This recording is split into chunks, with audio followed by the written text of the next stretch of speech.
Hi there, Mansfield today on a Sunday and time to go gaming with Nick Cowan, freelance gaming and tech journalist. Shame, who's feeling a little bit miserable for himself is our Nicholas. Because you picked up the lurgy this week, didn't you, eh? I did pick up the lurgy thanks to my stepdaughter coming home with it and then magnanimously passing it on to her mother, who magnanimously shared the love with me. So yeah, it's part and parcel of being in a family. It's on one hand, it's a loving collection of individuals. It's also a petri dish. There you go. Shame, Nick. Okay, right. Let's get down to business now. Back for Blood. I can see. I can Yes, see you back to your normal old self. Zombie yes, apocalypse shooters. yes. Well, Back for Blood essentially drops this month. And what it is, okay, so a million years ago, back in the late noughties, I think it was 2009, somewhere around 2008, there was a studio called Turtle Rock Studios who, in conjunction with a big company called Valve, released a game called Left for Dead. And what it was about four people trapped in the zombie apocalypse. And what you did was you essentially played with your friends or with strangers online, and you tried to survive, getting from point A to point B and hopefully not getting turned into zombie nosh. Back for Blood is also by Turtle Rock Studios. It's their newest spin on this. And it basically takes everything that players loved about Left 4 Dead and goes widescreen with it. You and four people, and this can obviously be friends that you have on your your gaming profile, or just strangers you randomly hook up with online.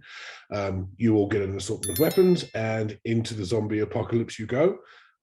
You basically make your way from point to point, trying not to turn into zombie nosh. Um, there are rank and file zombies that run at you. They're called the Ridden. And then, of course, there are special zombies that have things like elongated arms, or they jump on the wall and spit at you, or they just run towards you and explode, covering you with goo that burns through your skin. It's all very, very good, clean stuff. Yeah, yes, of course it is. But it does take me back to a point you made a while back when we were talking about how they develop these games. What pricked my ears up was that you said that in this particular game, Back for Blood, Mm. you still have the same sort of format with like four players once again. So they've picked up the elements that the people enjoyed and they've followed that through, but then just made it much more of a bigger experience. No, absolutely. I mean, Left 4 Dead is one of the most beloved franchises of all time, and the people who developed it, Turtle Rock, for Back for Blood, they knew exactly what they're doing. So they take what is a tried and tested template, a very beloved template. What they've basically done is they've added all the sort of accoutrements and additions that you would expect from a normal modern day shooter.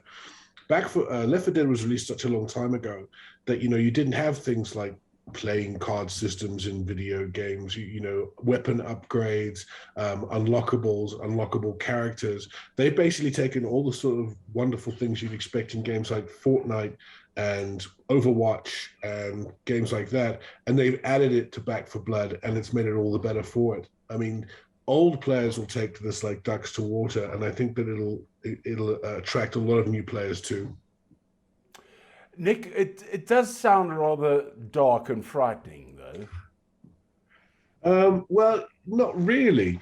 I would say the closest you get to fear is frenetic.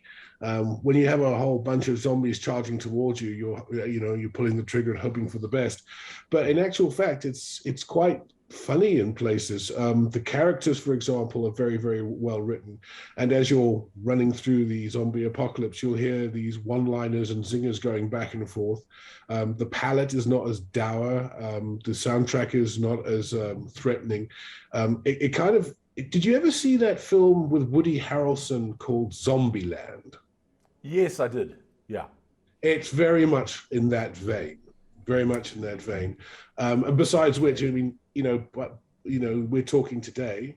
Happy Halloween. This is probably the best game you could download and have a play on Halloween.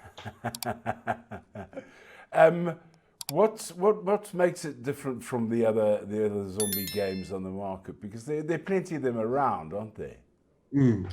Well, I mean, yes, there are. I mean, you could pick up something like Resident Evil Village, but that's a rather terrifying experience with just you on your lonesome plowing through a village in Eastern Europe, surrounded by things that want to eat you.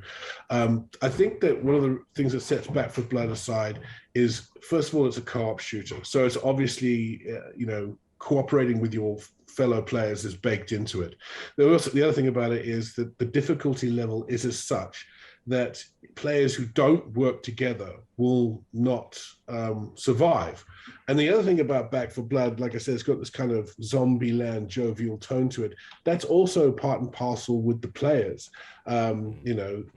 Every single run through that you have will be a story that you share with three strangers or three friends. So it's got a lot of camaraderie going for it. And of course, it's got all those different accoutrements, extra weapons, a playing card system that you can use to boost and buff yourself. It's very, very different from a lot of zombie games on the market because they tend to be very solitary affairs. This is like that Nirvana song, load up on guns, bring your friends. Yeah, it sounds like the sort of thing you'd do on a Sunday afternoon, get three of your mates up and going with you, open a few beers and go and zap zombies.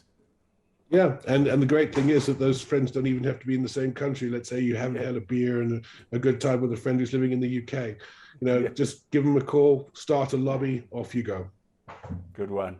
Nick, nice to talk to you again. We'll chat to you next week. Nick Cowan, freelance tech and gaming specialist. That's it from Mansfield today on gaming for this Sunday. We'll catch you again next week, Sunday. Thanks for joining us. Bye-bye.